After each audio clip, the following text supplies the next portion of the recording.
بسم اللہ الرحمن الرحیم۔ السلام علیکم ناظرین، کیا آپ یہ بات جانتے ہیں کہ تمام تر عبادت گزاری اور اطاعت گزاری کے باوجود اللہ رب العزت ام المومنین حضرت عائشہ صدیقہ رضی اللہ تعالیٰ عنہ سے کیوں ناراض ہوئے؟ حضرت عائشہ صدیقہ رضی اللہ تعالیٰ عنہ حضرت ابو ہریرہ رضی اللہ تعالیٰ عنہ سے بیان کرتی ہیں کہ رسول اللہ صلی اللہ علیہ وآلہ وسلم نے ارشاد فرمایا کہ تم میں سے ایمان کے لحاظ سے سب سے کامل مومن وہ ہے جو اخلاق میں تم سب میں سے عمدہ ہے، اور تم سب میں سے بہترین وہ ہے جو اپنی عورتوں کے لیے بہتر ہے۔ ام المومنین حضرت عائشہ صدیقہ رضی اللہ تعالیٰ عنہ بیان فرماتی ہیں کہ ایک مرتبہ آپ صلی اللہ علیہ وآلہ وسلم باہر تشریف لائے تو دیکھا کہ میں پیالے میں پانی پی رہی ہوں۔ آپ صلی اللہ علیہ وآلہ وسلم نے مجھے پکارتے ہوئے فرمایا کہ اے حمیرہ رضی اللہ تعالیٰ عنہ، اس برتن میں سے تھوڑا سا پانی میرے لیے بھی بچا کر رکھنا۔ یہ بات تمام مومنوں کے لیے قابل غور ہے کہ شوہر نبی اکرم صلی اللہ علیہ وآلہ وسلم ہے، اور آپ صلی اللہ علیہ وآلہ وسلم کی ذات ہی برکت کا اصل معجب ہے، مگر پھر بھی آپ صلی اللہ علیہ وآلہ وسلم نے اپنی زوجہ رضی اللہ تعالیٰ عنہ کے بچے ماندہ پانی کو پینا پسند فرمایا۔ سیدہ عائشہ صدیقہ رضی اللہ تعالیٰ عنہ نے برتن میں اپنا پانی بچا کر حضور اکرم صلی اللہ علیہ وآلہ وسلم کو پیش فرمایا، تو پانی کو نوش فرمانے سے پہلے حضور اکرم صلی اللہ علیہ وآلہ وسلم نے بطور خاص ان سے یہ دریافت کیا کہ اے حمیرہ، تم نے اس پیالے سے کون سے حصے کو منہ لگا کر پانی پیا تاکہ میں بھی اسی جگہ سے پانی پیوں؟ سیدہ عائشہ صدیقہ رضی اللہ تعالیٰ عنہ فرماتی ہیں کہ میں جب بھی آپ کی موجودگی میں پانی پیتی یا ہڈی چوستی تو میں آپ صلی اللہ علیہ وآلہ وسلم کو بھی وہ دے دیتی، تو آپ صلی اللہ علیہ وآلہ وسلم اسی جگہ سے منہ لگا کر پانی نوش فرماتے اور اسی جگہ سے ہڈی سے گوشت الگ کر کے کھانا پسند کرتے جہاں سے میں پیتی اور کھاتی تھی۔ بسا اوقات جب ازواج مطہرات رضی اللہ تعالیٰ عنہما گزرے ہوئے دنوں کے واقعات آپ صلی اللہ علیہ وآلہ وسلم کے گوش گزار کر رہی ہوتی تو آپ صلی اللہ علیہ وآلہ وسلم پوری توجہ سے ان کی بات کو سنا کرتے اور کبھی کبھار خود بھی انہیں واقعات سناتے۔ ازواج مطہرات رضی اللہ تعالیٰ عنہما کو کھانے پینے اور پہننے اوڑھنے کے حوالے سے کوئی روک ٹوک نہیں تھی، حالات کے مطابق جو بھی میسر ہوتا اس میں سے وہ جو بھی چاہتی کھاتی اور جو چاہتی وہ پہنتی تھی۔ اس زمانے میں ہاتھی کے دانتوں سے بنے زیورات پہننے کا عام رواج تھا۔ آپ صلی اللہ علیہ وآلہ وسلم بھی اپنی ازواج مطہرات کو اس قسم کے زیورات پہننے کا حکم دیا کرتے تھے۔ خود پاک صاف رہنے والے پیغمبر اعظم صلی اللہ علیہ وآلہ وسلم اپنی بیویوں کا بھی پاک صاف رہنا پسند فرماتے تھے۔ ازواج مطہرات رضی اللہ تعالیٰ عنہما سے اگر کچھ غلط ہو بھی جایا کرتا تو انہیں اس پر لعن طعن اور برا بھلا نہ فرماتے، اور نہ ہی ان سے سخت لہجے میں بات کرنا پسند فرماتے۔ اگر کوئی بات مزاج پر ناگوار بھی گزرتی تو التفات اور محبت میں کمی فرما دیتے، جس سے امہات المومنین خود ہی سمجھ جایا کرتی تھیں کہ کون سی بات مزاج گرامی پر ناگوار گزری ہے۔ ام المومنین سیدہ عائشہ صدیقہ رضی اللہ تعالیٰ عنہ یہ روایت بیان کرتی ہیں کہ اس خدا کی قسم جس کے قبضہ قدرت میں میری جان ہے، میں نے یہ منظر خود اپنی آنکھوں سے دیکھا کہ ایک روز حبشی لڑکے مسجد میں نیزہ بازی کا کرتب دکھا رہے تھے۔ میری خواہش پر حضور نبی اکرم صلی اللہ علیہ وآلہ وسلم مجھے ان کا کھیل دکھانے کے لیے اپنی چادر کا پردہ میرے سامنے کر کے حجرے کے اس دروازے پر کھڑے ہو گئے جو مسجد نبوی میں کھلتا تھا۔ میں آپ صلی اللہ علیہ وآلہ وسلم کے کان اور کندھے کی اوٹ سے کھیل دیکھتی رہی۔ آپ صلی اللہ علیہ وآلہ وسلم میری وجہ سے مستقل وہاں پر کھڑے رہے، یہاں تک کہ خود ہی میرا جی بھر گیا اور میں واپس لوٹ آئی۔ صحیح بخاری کی حدیث نمبر 4912 میں سورۃ التحریم کے ایک واقعے کی تفسیر ہے کہ حضرت عائشہ صدیقہ رضی اللہ تعالیٰ عنہما بیان کرتی ہیں کہ رسول اللہ صلی اللہ علیہ وآلہ وسلم نے اپنا باقاعدہ معمول بنایا ہوا تھا کہ آپ ہر روز سورج ڈھلنے سے پہلے اپنی تمام بیویوں سے ملاقات کرنے جایا کرتے تھے۔ جس قدر وقت میسر ہوتا اپنی بیویوں کے ساتھ ہی گزارا کرتے اور پھر سورج ڈھلنے کے بعد اپنی زوجہ کے حجرے میں تشریف لے جایا کرتے جن کی اس روز باری ہوتی۔ آپ صلی اللہ علیہ وآلہ وسلم نے باریاں اس طرح سے مقرر کی تھیں کہ ایک رات ایک بیوی کے گھر تشریف لے جایا کرتے اور دوسری رات دوسری بیوی کے گھر تشریف لے جایا کرتے۔ نبی اکرم صلی اللہ علیہ وآلہ وسلم پورا دن اور رات اسی بیوی کے حجرے میں گزارا کرتے۔ حضور اکرم صلی اللہ علیہ وآلہ وسلم کی بیویاں دو دھڑوں میں تقسیم کی۔ کچھ بیویوں کا آپس میں قریبی تعلق ہونے کی بنا پر وہ ہر بات آپس میں ایک دوسرے کو بتایا کرتی تھی۔ ایک حصے میں حضرت عائشہ صدیقہ رضی اللہ تعالیٰ عنہ، حضرت سودا، حضرت حفصہ، حضرت ام سلمہ رضی اللہ تعالیٰ عنہ، جبکہ دوسرے حصے میں حضرت زینب اور دیگر بیویاں شامل تھیں۔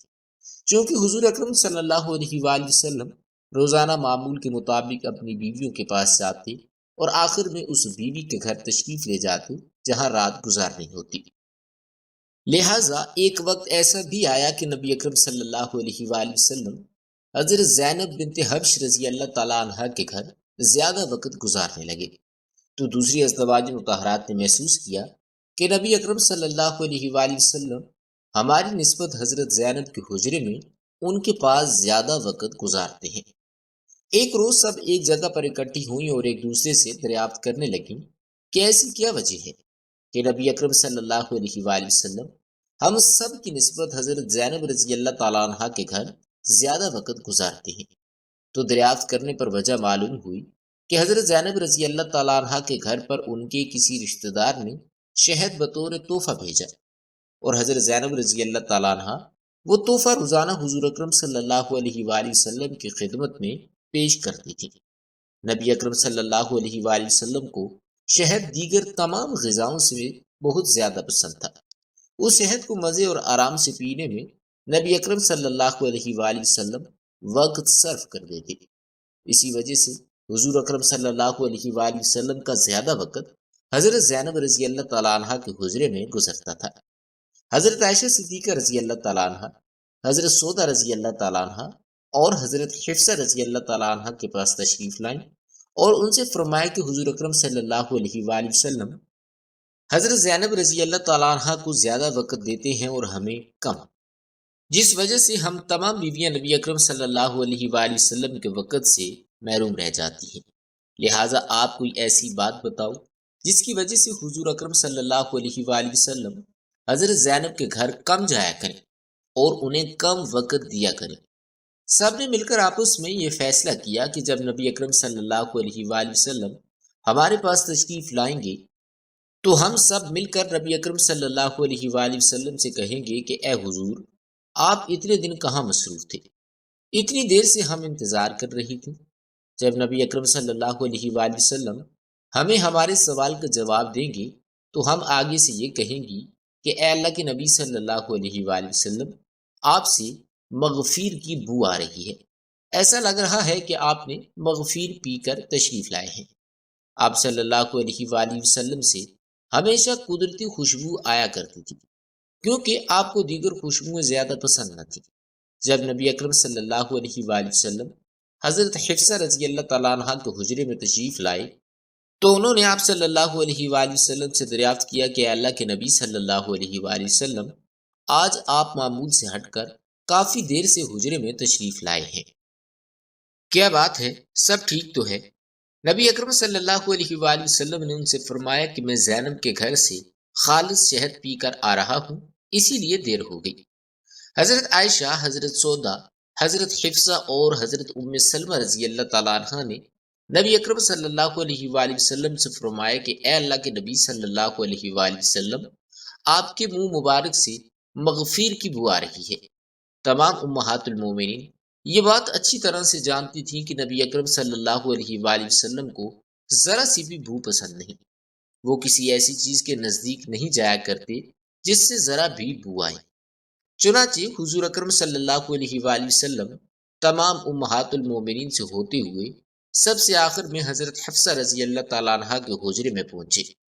تو انہوں نے بھی آپ صلی اللہ علیہ وآلہ وسلم سے یہی فرمایا۔ تو حضور صلی اللہ علیہ وآلہ وسلم نے حضرت حفصہ رضی اللہ تعالیٰ عنہ کے سامنے حلف اٹھاتے ہوئے فرمایا کہ آج کے بعد میں کبھی بھی شہد کو استعمال نہیں کروں گا۔ اس کے بعد نبی اکرم صلی اللہ علیہ وآلہ وسلم نے ام المومنین حضرت حفصہ رضی اللہ تعالیٰ عنہ سے فرمایا کہ جو میں نے قسم کھائی ہے اس کا ذکر کسی سے بھی مت کرنا، چونکہ نبی اکرم صلی اللہ علیہ وآلہ وسلم نے ان ازواج کا مقصد سمجھ لیا تھا، اس لیے آپ نے قسم کھائی کہ آپ نہ صرف حضرت زینب بلکہ کبھی بھی شہد نوش نہیں فرمائیں گے۔ آپ صلی اللہ علیہ وآلہ وسلم نے اپنی قسم کا تذکرہ کرنے سے منع فرما دیا تھا، لیکن حفصہ رضی اللہ تعالیٰ عنہ نے یہ بات حضرت عائشہ صدیقہ رضی اللہ تعالیٰ عنہ کو بیان کر دی۔ اس واقعے کو بیان کرتے ہوئے اللہ تعالیٰ نے سورۃ التحریم میں ارشاد فرمایا کہ اے نبی، اس چیز کو اپنے لیے حرام کیوں کر رہے ہیں جس چیز کو اللہ تعالیٰ نے حلال کیا ہے؟ شہد ایک پاک غذا ہے۔